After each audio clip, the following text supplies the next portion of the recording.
Hi friends, welcome to my channel. ಇವತ್ತಿನ ರೆಸಿಪಿಯಲ್ಲಿ super and ಟೇಸ್ಟಿಯಾಗಿರುವಂತಹ ಮಟನ್ ಸಾರು ಯಾವ ರೀತಿ ಮಾಡೋದು ಅಂತಂದೇಳಿ ತೋರಿಸ್ಕೊಡ್ತಾ ಇದ್ದೀನಿ. ಬಿಸಿ ರಾಗಿ ಮುದ್ದೆ ಜೊತೆಗೆ ಈ ಮಟನ್ ಸಾಂಬಾರು ಹಾಕ್ಕೊಂಡು ತಿಂತಾ ಇದ್ದರೆ ಮುದ್ದೆ ಖಾಲಿ ಆಗಿದ್ದೇ ಗೊತ್ತಾಗಲ್ಲ, ಅಷ್ಟು ರುಚಿಯಾಗಿರುತ್ತೆ. ಸೊ ಹಾಗಾದರೆ ಇದನ್ನು ಹೇಗೆ ಮಾಡೋದು ಅಂತಂದೇಳಿ ಒಂದು ಸಲ ಚೆಕ್ ಮಾಡೋಣ. ಮೊದಲೇದಾಗಿ ನಾನಿಲ್ಲಿ ಈ ಮಟನ್ ಸಾರು ಮಾಡೋದಕ್ಕೆ 1 kg ಕುರಿ ಮಟನ್ ತೊಗೊಂಡಿದ್ದೀನಿ. ಅದನ್ನು ಒಂದೆರಡು ಸಲ ಚೆನ್ನಾಗಿ ತೊಳ್ಕೊಂಡು ಇಟ್ಕೊಂಡಿದ್ದೀನಿ. ಈಗ ಒಂದು ಕುಕ್ಕರ್ಗೆ ಒಂದು 3 ಚಮಚದಷ್ಟು ಎಣ್ಣೆ ಹಾಕಿ ಅದು ಸ್ವಲ್ಪ ಬಿಸಿ ಆದಮೇಲೆ 1 kg ಮಟನ್ ಏನು ತೊಳೆದು ಇಟ್ಕೊಂಡಿದ್ನಲ್ವ ಅದನ್ನು ಸಹ ಇದರಲ್ಲಿ ಹಾಕ್ಕೊಂಡು ಚೆನ್ನಾಗಿ ಒಂದು ಸಲ ಈ ರೀತಿ ಮಿಕ್ಸ್ ಮಾಡ್ಕೊಳ್ಳೋಣ. ಮಟನ್ ಎಳೆಯೋದೇನಾದರೂ ಇದ್ದರೆ ಒಂದು 2ರಿಂದ 3 ವಿಸಿಲ್ ತೆಗೆಸ್ಕೊಂಡ್ರೆ ಸಾಕು. ಹಾಗೆಯೇ ಮಟನ್ ತುಂಬ ಬಲ್ತಿರೋದೇನಾದರೂ ಇತ್ತು ಅಂತಂದರೆ ಒಂದು 4ರಿಂದ 5 ವಿಸಿಲ್ ತೆಗೆಸ್ಕೊಂಡ್ರೆ ಮಟನ್ ಎಲ್ಲ ನೀಟಾಗಿ ಬೆಂದಿರುತ್ತೆ.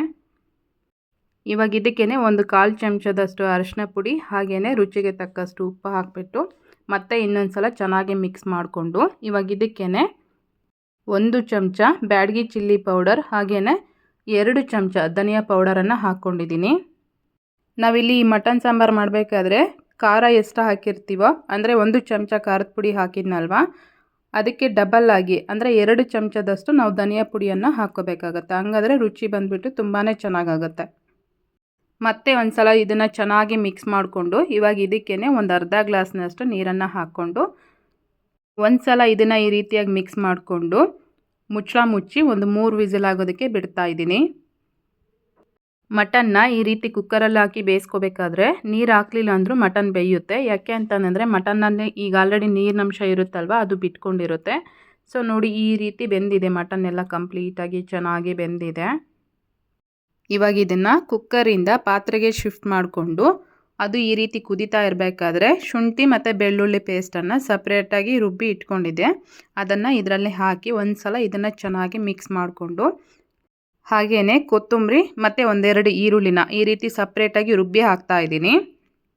ಮಸಾಲೆ ರುಬ್ಬೋದನ್ನೆಲ್ಲ ತೋರ್ಸೋಕ್ಕಾಗಿಲ್ಲ.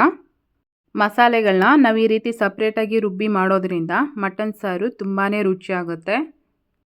ನೋಡ್ತಾ ಇದ್ದೀರಲ್ವಾ ಎಷ್ಟೊಂದು ಕಲರ್ಫುಲ್ಲಾಗಿ ಕಾಣಿಸ್ತಾ ಇದೆ. ನೋಡ್ತಿದ್ರೆ ಈಗಲೇ ತಿನ್ನಬೇಕಂತ ಅನ್ನಿಸ್ತಾ ಇದೆ.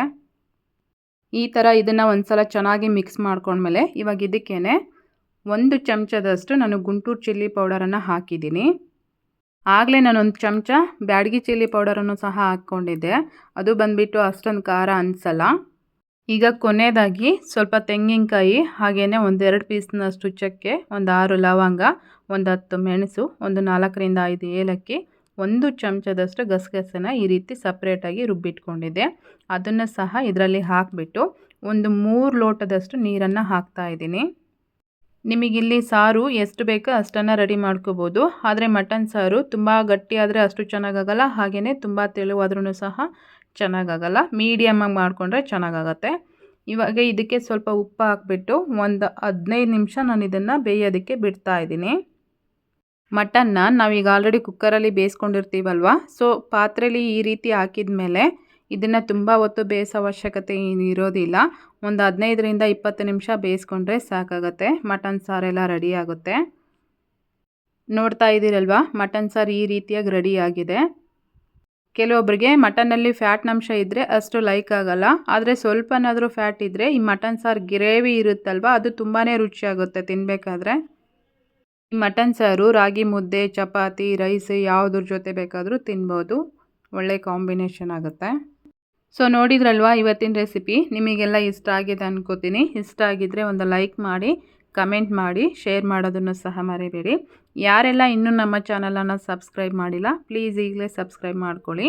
ಮುಂದಿನ ವಿಡಿಯೋದಲ್ಲಿ ಸಿಗೋಣ. ಅಲ್ಲಿವರೆಗೂ ಟೇಕ್ ಕೇರ್, ಬಾಯ್.